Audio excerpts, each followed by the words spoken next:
Good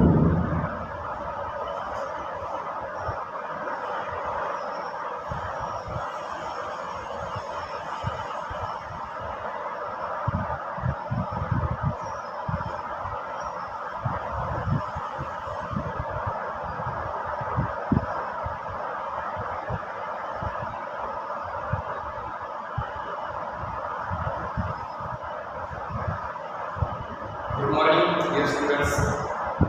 बच्चों, आज हम स्टार्ट करेंगे हमारे क्लास 9 का फर्स्ट चैप्टर। ओके, लेकिन चैप्टर स्टार्ट करने से पहले हम थोड़ी सी बातचीत कर लेते हैं, क्योंकि हमारा फर्स्ट ही चैप्टर है और फर्स्ट चैप्टर में सीधे चैप्टर पे जंप करना जो अच्छा नहीं है ना। तो आप सभी को मालूम है बच्चों कि हमारे फिजिक्स के अंदर जो है ना कई बड़े बड़े साइंटिस्ट होकर चले गए, जिन्होंने कई बड़े बड़े शोध करे। ठीक है, जैसे कि हम जानते हैं ये बल्ब है, बल्ब का शोध किसने लगाया? Thomas Edison. ठीक है, अगर हम कोई भी चीज ऊपर उछालते हैं कहाँ आकर गिरती है? नीचे आकर गिरती है। किस कारण? ग्रेविटेशनल फोर्स के कारण। ये हमें किसने बताया बच्चों? न्यूटन जी ने। ठीक है नहीं, आज हमें पूरा आसमान जो ब्लू नजर आता है, किस कारण? ये हमें किसने बताया कि ये आसमान जो है ब्लू ही क्यों नजर आता है? स्कैटरिंग ऑफ लाइट के कारण।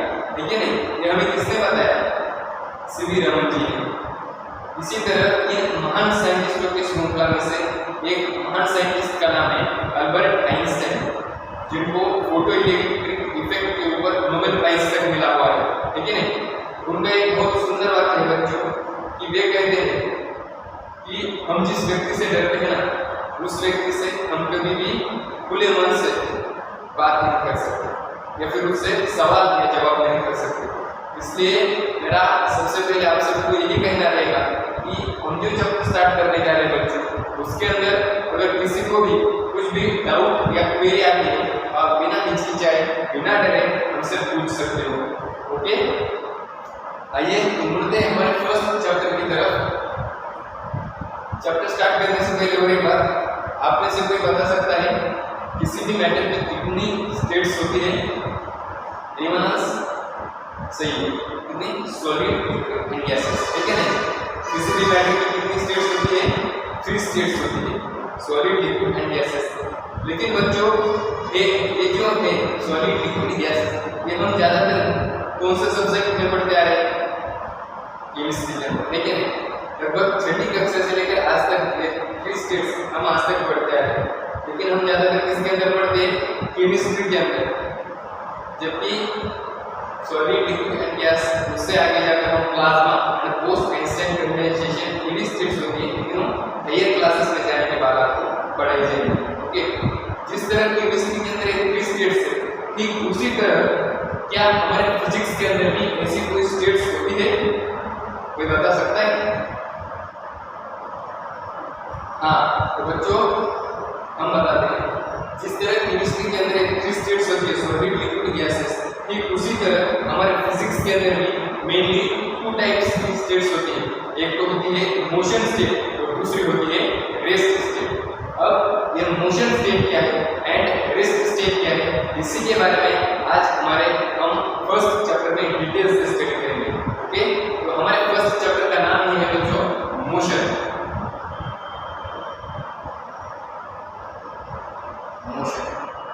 आपको नाम से ही पता चल रहा होगा कि हम इस चैप्टर के अंदर ज्यादातर मोशन के बारे में ही पढ़ेंगे, है ना?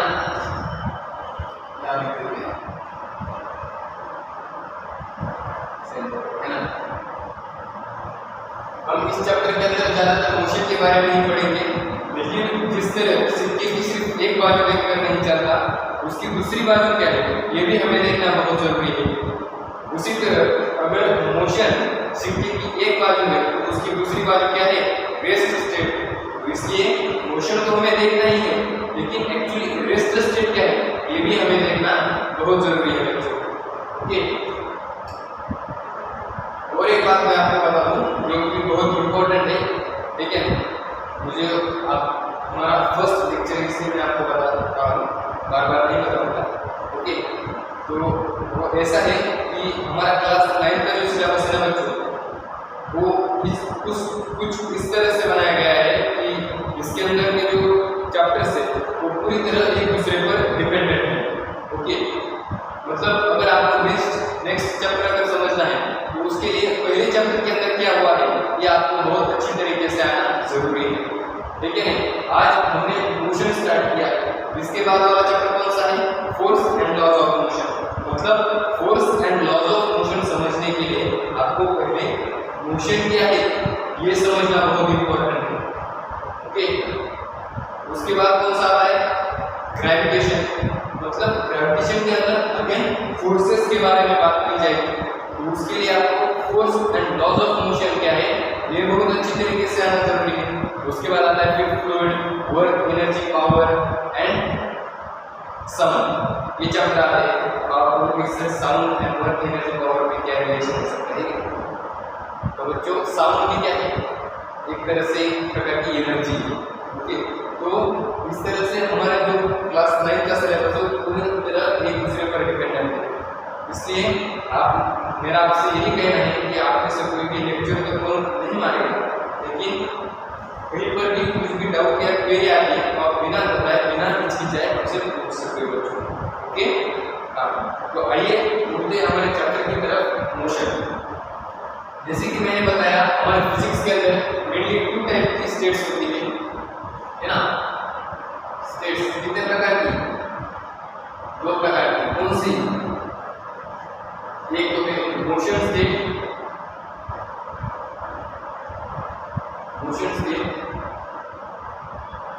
और दूसरी रेस्ट स्टेट। दूसरी कौन सी बच्चों? Rest state. ओके, मोशन के अंदर हम मेनली 2 टाइप्स के मोशन देखेंगे,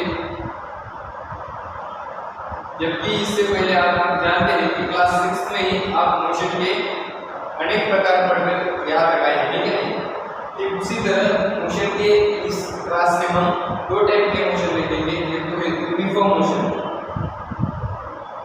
एक है यूनिफॉर्म मोशन, और बच्चों दूसरा है non uniform motion. Non uniform motion, ये यूनिफॉर्म मोशन क्या है, नॉन यूनिफॉर्म मोशन क्या है, ये हम आगे पढ़ेंगे, है ना। जैसे इसके बाद जाएंगे तो हम अच्छी तरीके से डिटेल से आपको बताएंगे। पहले तो हम आ रहे हैं रेस्ट स्टेट के ऊपर। रेस्ट स्टेट एक्चुअली क्या है? रेस्ट स्टेट आप में से कोई बता सकता है यहाँ पर रेस्ट स्टेट पर क्या क्या है बच्चों? Anyone else? सही है, आप क्या बोल सकते हो? व्हाइट बोर्ड रेस्ट स्टेट पर है, सही है। और बेंच रेस्ट स्टेट पर है, सही है। ये हॉल रेस्ट स्टेट पर है, सही है। मतलब जो जो चीजें यहाँ पर हिल नहीं रही वो सब क्या है? रेस्ट स्टेट पर है, ऐसा आप कह रहे हो, है ना। तो आपके हिसाब से रेस्ट स्टेट की डेफिनेशन क्या होनी चाहिए बच्चों? कोई बता सकता है? When an object does not change its position is called rest state। ऐसा हम कह सकते हैं। अगर कोई बॉडी अपनी पोजीशन चेंज नहीं कर रही है तो उसे हम क्या कहेंगे? वो बॉडी क्या है? रेस्ट स्टेट पर है, ऐसा हम कर सकते हैं। आइए हम पहले लिख के बताते हैं ना, आप जैसे बोल रहे हैं हम ऐसे क्या लिखते हैं? When an object और बॉडी को कैसे लिखते हैं? When an object does not change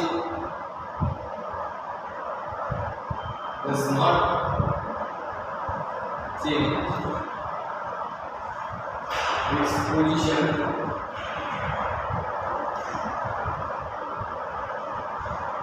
is called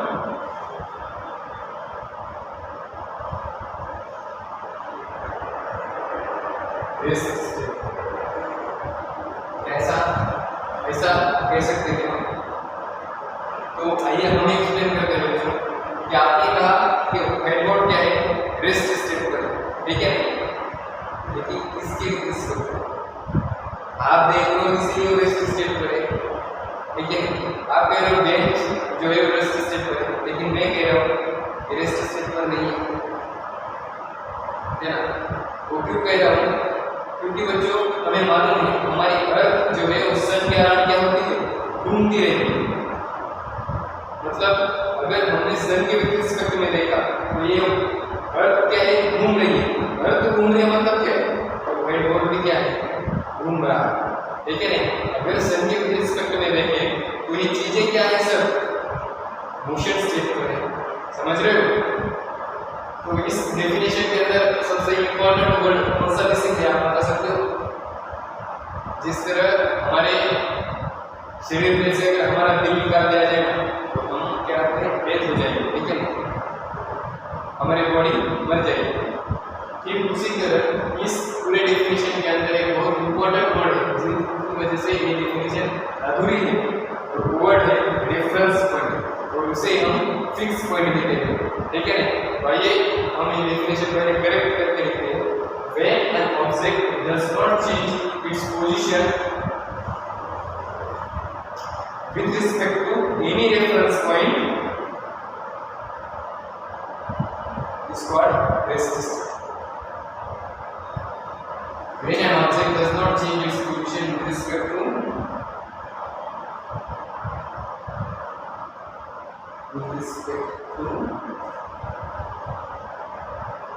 any reference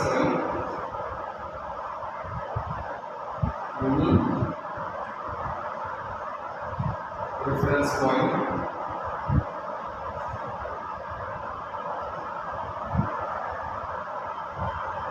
is called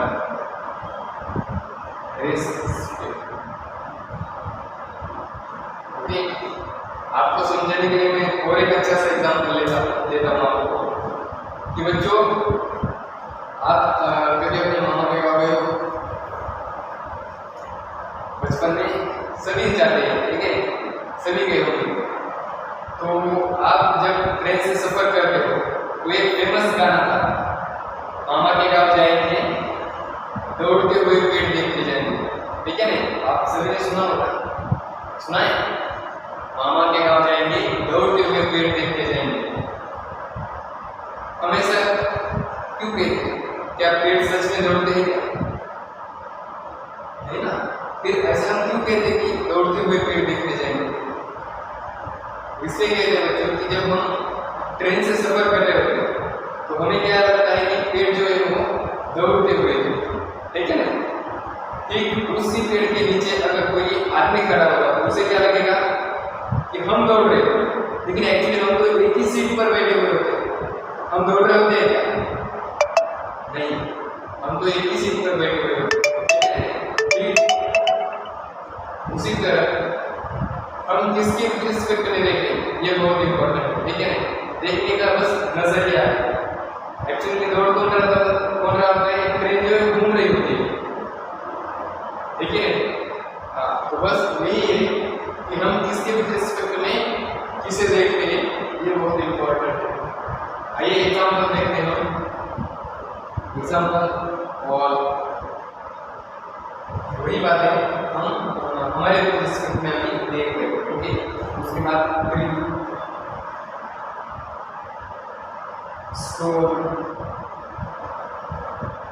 बस ये कुछ एग्जाम्पल्स हैं रेस्ट स्टेट के बारे में। आइए उसके बाद देखते हैं मोशन स्टेट के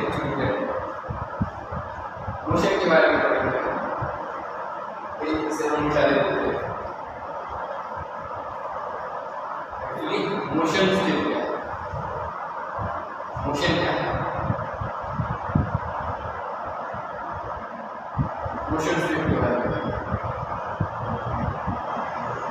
आप कैसे क्यों बता सकते हैं यहाँ पर कौन कौन सी चीजें जो मोशन पर हम चल रहे हैं, तो क्या है, एक प्रकार से मोशन ही तो करेंगे, एक जगह से दूसरी जगह, ठीक है। पंखा घूम रहा है, एक प्रकार से मोशन स्टेट करेंगे। पंछी उड़ रहे हैं, एक प्रकार का क्या है, मोशन स्टेट करेंगे, ठीक है। आपने छठी कक्षा में पढ़ा होगा बच्चों, मोशन के डिफरेंट प्रकार हैं, ठीक है। जैसे कि पंखा घूम रहा है, ये कौन सा मोशन, सर्कुलर मोशन है। हमारी अर्थ सन के अराउंड घूम रही है, ये कौन से प्रकार का मोशन है, सर्कुलर मोशन। उसी तरह वो एक प्रकार से खुद के एक्सिस के अराउंड भी घूमती है, ठीक है। आपने घोड़ा देखा होगा, टॉप बचपन में हम उसके साथ खेलते थे, ठीक है, बस छोटी सी रस्सी बांध कर ऐसे घुमा देते, वो कौन सा मोशन होता है? रोटेशनल मोशन, उनके एक्सिस के अराउंड क्या होता है, घोड़ा घूमता है। अब नई डिजिटल वॉचेस आने लगी हैं जिसके अंदर एक बॉल होता है, पेंडुलम की तरह ऐसे ऐसे घूमता है, ठीक है ना। वो कौन सा मोशन है? Periodic motion. मतलब जैसे कि हम ऐसे चल रहे हैं तो हमारे हाथ जो है आगे पीछे हो रहे हैं, ये क्या है? पीरियोडिक मोशन की तरह ही होते हैं। अगर वो एक पीरियड में कंटिन्यूअसली एक जैसे ही अगर घूमते रहे, ठीक है ना। पेंडुलम का एग्जांपल है पीरियोडिक मोशन का, समझ रहे हो? अगर कोई बॉडी रेक्टिलिनियर पाथ मतलब स्ट्रेट पाथ पे चल रही है तो उसे हम क्या कहते हैं? Rectilinear motion. जैसे कि गाड़ियां चल रही है रोड पर, ठीक है ना। तो ये कुछ प्रकार के एग्जांपल्स हैं मोशन के बारे में आप ऑलरेडी पढ़ चुके हैं। तो अगर इसकी डेफिनेशन करनी पड़ी मोशन स्टेट की तो हम क्या करेंगे बच्चों? वही है, when an object changes its position with respect to any reference point is called motion state, ठीक है ना। when आइए डेफिनेशन देखते हैं। when an object changes its position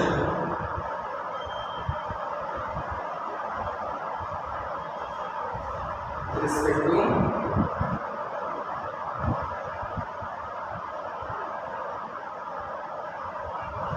to any reference point, any reference point is called motion state.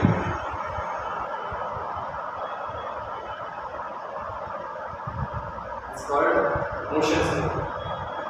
ये ना जो इसका एग्जाम्पल वही जो चीजें फिलहाल हमें क्या लग रही है? मोशन स्टेट पर लग रही है, लेकिन इसके विद रिस्पेक्ट में देखें ये बहुत इंपॉर्टेंट है। वही बात बोल रहा हूँ, रेफरेंस पॉइंट ये बहुत ही इंपॉर्टेंट वर्ड है बच्चों, ठीक है ना। करंट की तरह एग्जाम्पल के तौर पर फैन ले सकते हैं, अभी हो जाएगा, बर्ड्स ले सकते हैं, ठीक है ना। कार एक जगह से दूसरी जगह में तो मूविंग स्टेट पर ही नजर आ रहा है ना। तो ये कुछ एग्जांपल्स हैं। इससे आगे आप हम uniform motion, non uniform motion ये भी होता है, लेकिन वो हम नेक्स्ट चैप्टर नेक्स्ट क्लास के अंदर देखते हैं बच्चों, ठीक है।